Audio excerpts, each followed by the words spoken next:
سڵاتە لەبێت ئازان خۆشەویستان بەخێر بێن بۆوانێکی نوێ لە بەشی سێمی کۆرسی نێتوەرک پلاس کە باسی کێبڵەکان دەکەین.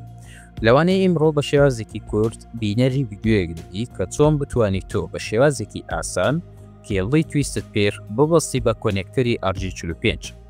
ئەم وانەیە زۆر پێویستە چونکە لە کاتی کارکردنت لە نێتوەرک هەردەم پێویستت بەوەیە کە تۆ کێبڵی تویستت پێر ببەستی بە کۆنێکتەری RJ45 لە زۆربەی حاڵەتەکان. ئێمە وتمان کێبڵی تویستت پێر دوو جۆری هەیە. جۆرێکیان STP و هەروەها جۆرەکەی دیکەش UTP. STP واتە شێڵد تویستت پێر، شێڵد واتە فۆیل و تێل لە دەوروبەری وایرەکەیە. کێبڵەکەی کە ئێستا ئێمە باسی دەکەین تویستت پێر UTP. ئەو UTP کێبڵە هیچ تێلێک لە دەوروبەری وایرەکە نییە. واتە تەنها وایرەکانن ئەوانەی کە داتا دەگواستنەوە. سەرەتا پێویستت بە کێبڵی تویستت پێر UDP، واروها پێویستت بە کۆنێکتەری RJ45 وەک دەبینن ئەو کۆنێکتەرە تەنها پلاستیکە. لە کێبڵی STP کەوانەی داهاتوو باسی دەکەم ئەو پارچەیەکی ئاسنی لەگەڵە. باشە بەڵام بۆ کێبڵی UDP دەتوانی ئەو جۆرە کۆنێکتەرە بەکاربینی هیچ کێشەت نییە. و هەروەها ئەو پارچە پلاستیکەشی لەگەڵ دێکە لە کۆتایی دەیبستیەوە بە کۆنێکتەرەکە تاکو پارێزگاری لێ بکاتن. پاشان پێویستت بە هەندێک کەرستە هەیە کە دەبێت لەگەڵت بێ. یەکێک لەوانە کرمپینگ توڵە کە وەکو ئامێرێکی کە بزکردن وایە واتە کۆنێکتەرەکە کە بز دەکاتن لەگەڵ وایرەکە. باشە ینی ددانی کۆنێکتەرەکە دەهێڵێت بەر بکەوێ بە وایرەکانی ناو کۆنێکتەرەکە. و هەروەها پێویستی شت بکەتەرە ئەوەیان کێبڵ ستریپەرە کە دەتوانی بە ئاسانی غیلافی دەرەوەی کێبڵەکە جیا بکەیەوە لە ناو کێبڵەکە بێ ئەوەی بە ڕێژەیەکی زۆر وایرەکان بریندار بکەیت. ئەوەیان کێبڵ تێستەرە وەک لە ناوەکەی دیارە کێبڵەکە تێز دەکە ئایا کێبڵەکە باشی کار دەکە یاخودنا. پێش ئەوەی تۆ ڕاستەوخۆ بڕۆی کێبڵەکە بەکاربینی لەسەر ئامێرە جیاوازەکان دەبێت تۆ تێستی بکەیت. نرخەکەشی هەرزانە لە بازاڕەکان لە نزیکەی $10 بۆ $15 لەوانەیە کەمێک بەرزتر بێ یاخود نزمتر بێ. بەڵام کێبڵ تێستەر شێوازی زۆرە هەیە، شاشەی هەیە، شێوازێکی زۆڕێک و پێک و پرۆفیشناڵە و ئەو ئامێرەش کێشەی نییە بۆ تێز دەکەن لە ڕێگای ئەو ڕنگانەی کە لە ژمارەکان پیشان دەدرێت. سەرەتا بەپێی ئەوەی کە شوێنەکە چەند مەتری پێویستە کێبڵەکەمان دەبڕین لە ڕێگای کەتەر. پاشان ئەو پارچە پلاستیکە بچووکە دەکەینە ناو کێبڵەکە تاکو لە بیری نەکەین لە کۆتایی.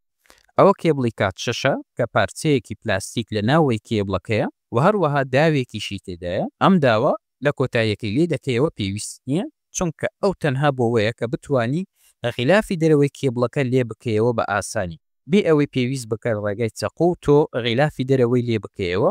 ئەم داوە ڕاکێشی بە ئاسانی دێتە دەرەوە.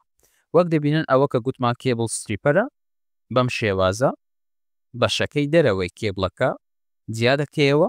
ئەم پارچە پلاستیکەی ناوەی کێبڵەکەش لێ دەکەیەوە بەڵام ئاگادار بە کە وایرەکە لێ نەکەیەوە یاخود برینداری نەکەی. کێبڵی تویست پێر وەک لە ناوەکەی دیارە واتە کێبڵی لولدراو وایرەکان بە شێوازێکی لولدراون تاکو یارمەتی بدا کە کێبڵەکە سیگناڵەکەی باشی بپارێزێت. بەڵام کاتێک تۆ دەتەوێت بیبەستی بە کۆنێکتەرەکە دەبێت ئەم شێوازە لولدراوەی وایرەکان جیا بکەیەوە. باشە تاکو پێت دەکرێت بە شێوازێکی ڕێک بە هەر شتێک بێ وایرەکان ڕاست بکەوە تاکو یارمەتیت بدە لە بەستینی بە ئاسانترین شێوە. وانەکەی ڕابردوو وتمان کە ئەو ستانداردەی کە زۆر بەکاردێ لە هەموو شوێنەکان T568 بیە دەتوانی ئەم ڕنگانە پرێنت بکەی لەسەر وەرقەیەک لەگەڵت بێ لە کاتی بەستینی ئەو کۆنێکتەرە یان دەتوانین لە ڕێگای موبایلەکەت لە ئینتەرنێت سێرچ بکەی RJ45 ستانداردی T568B. ڕاستەوخۆ ئەو ڕنگانت پێ پیشان دەدا کە دەبێت لە هەردوو لای کێبڵەکە هەمان ڕنگ بن. پاشان ڕیزبەندی کێبڵەکە دەبێت هەمان ڕنگ بێ وەک لە وێنەی بەرامبەرتان دیارە. باشە دەبێت زۆر باگاداری ڕیزبەندەکان بپارێزی کە وەکو خۆیان بن لە کاتی بەستینی کۆنێکتەرەکە ڕەنگەکانت لێ تێک نەچێت. بە شێوازێکی توند کێبڵەکە دەگری تاکو ڕەنگەکان ڕیزبەندیەکانی تێک نەچێت. لە کۆتایی دەتوانین زیاتر وایرەکە ببڕی وان دێکجاریش پێویست ناکات چکە کۆنێکتەرەکە لە کۆتایی بە ئامێری کرمپینگ تۆڵ ئەو وایرە زیادەی دەرەوەشی دەبڕیتن. بەڵام هەندێک کۆنێکتەر هەیە کۆتاییەکەی قەپاتە واتە وایرەکە نایەتە دەرەوە لێی بۆیە پێویستە وایرەکە ببڕی بە پێی کۆنێکتەرەکە کە چەندی پێویستە. بەم شێوازە کێبڵەکە دەخێت ناو کۆنێکتەری RJ45 بەڵام دووبارە پێت دەڵێم ئاگادار بە کە ڕیزبەندی ڕەنگەکانت لێ تێک نەچێت. ئەوەشیان کە گوتمان کرمپینگ توڵە ئامێری کە بستکردنی ئەو کۆنێکتەرەیە و لە کۆتایی ئەو پارچە پلاستیکە دەبەستی بە کۆنێکتەرەکە. پاش تەواوبوونت لە بەستنی کێبڵەکە بە کۆنێکتەری RJ45 ڕاستەوخۆ بەکاریمەینە بۆ ئامێرەکانت. دەبێت سەرەتا کێبڵەکە تێز بکەیت. ئایا ڕیزبەندی ڕەنگەکانت ڕاست و دروستە؟ کێبڵەکەت بەباشی کار دەکە یاخود نا؟ چۆن تۆ دەزانی کە کێبڵەکەت کار دەکە یاخود کێبڵەکەت هەڵەی تێدایە؟ ئەم ئامێرە ڕەنگت بۆ پیشان دەدا لە کاتی تێستکردنی، واتە لەیەکەوە دەست پێ دەکات تاکو خوارەوە. ئەگەر بینیت لە لای یەکەم بۆ نمونە لە ژمارە یەکە بەڵام لە ئامێرەکەی دیکەیتە نیشتی بۆ نمونە لە ژمارە 5 کەواتە تۆ لێرە سیگناڵت هەیە بەڵام هەڵەت کردووە لە ڕیزبەندی ڕەنگەکان.